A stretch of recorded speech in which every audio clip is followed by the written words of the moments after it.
The origin of the villainous Tombstone is closely tied to the backstory of Joseph Robertson, the city editor turned editor-in-chief of the Daily Bugle newspaper. Back in his Harlem high school days, Robbie was the editor of the school newspaper and had already earned a scholarship to the Columbia School of Journalism. One of Robbie's classmates was a boy named Lonnie Lincoln. Although African-American, Lonnie was an albino with chalk-white skin, which, along with his reputation, earned him the nickname Tombstone. Lonnie was also a bully whose criminal activities caught Robbie's attention. When Robbie was working on a story for the school newspaper exposing him, Tombstone got wind of it and cornered the young journalist while he was alone.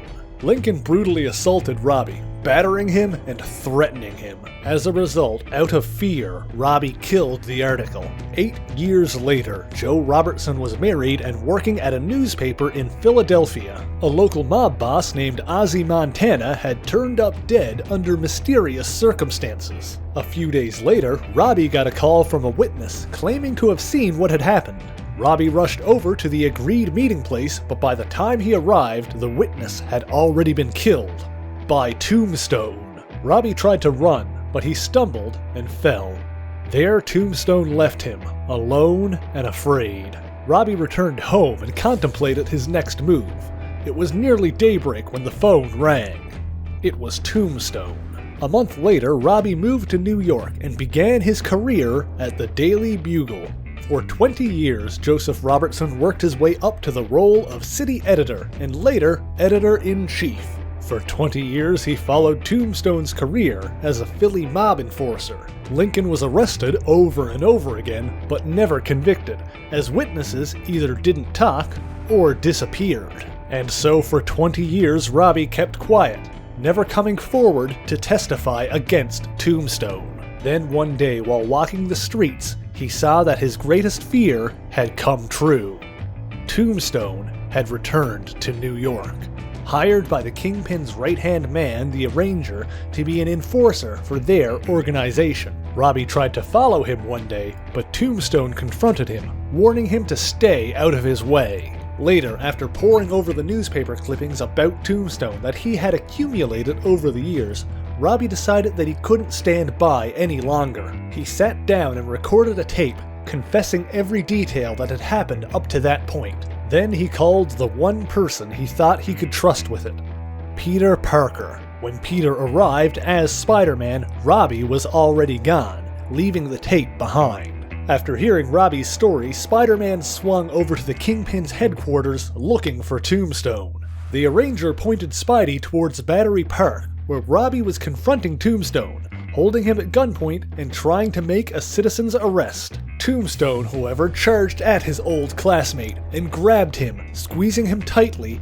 nearly breaking his back. By the time Spider-Man arrived, Tombstone was gone and Robbie was broken. Furthermore, while he was in the hospital, Tombstone snuck into Robbie's room, warning him again to stay quiet or else he would come after him and his family. Later that evening, while speaking privately with him, Robbie asked Peter to destroy the tape. Peter, of course, was hesitant, conflicted on the right thing to do. Things came to a head after Tombstone learned of the tape. He threatened Peter's wife, Mary Jane, breaking her wrist and demanding that Peter bring the tape to him on neutral ground outside of New York. Meanwhile, Robbie was struggling in physical therapy, thinking he would never walk again. However, when he took his first few shaky steps, he began to visualize the man who had injured him.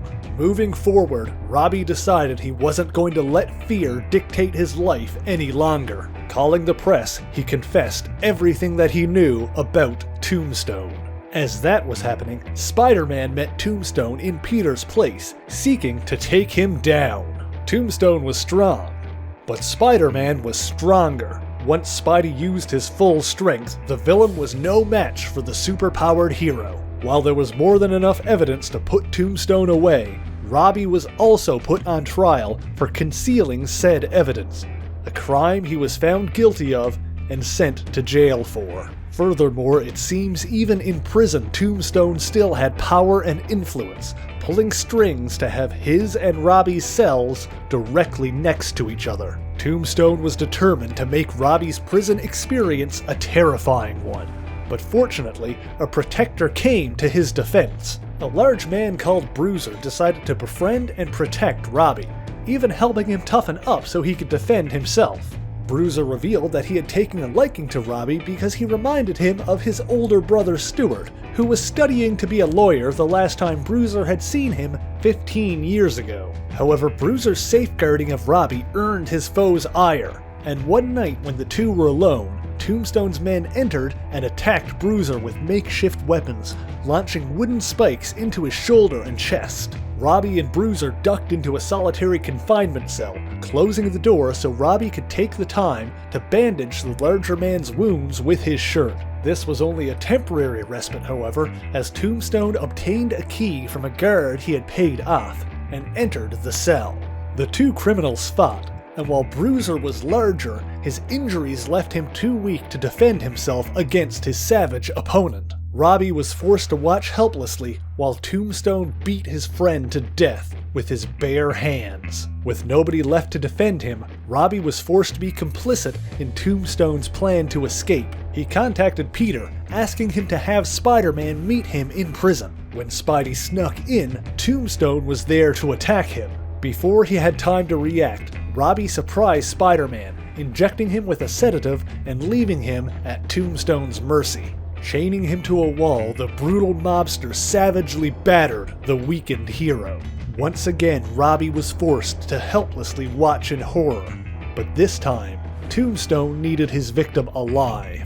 Holding Spider-Man hostage, Tombstone staged a breakout, using the hero as a human shield to buy enough time for his men on the outside to arrive in helicopters. Spidey mustered enough strength to break free of his bonds, but Tombstone grabbed Robbie and made a break for the chopper. Spidey followed closely behind and grabbed hold as the helicopter ascended into the air. Tombstone kicked down, trying to force the hero to drop, but this time, Robbie didn't stand by and watch. Grabbing the villain in a chokehold, Robbie forced Tombstone forward and both of them tumbled out of the helicopter, dropping into the forest below. Spider-Man and the authorities both searched, but neither found any trace of the two escaped prisoners. The pair survived, however, having landed in a river and floating downstream where they were found by an Amish family after Tombstone wrapped up Robbie's injured leg. After several weeks of recovering at the homestead of said family,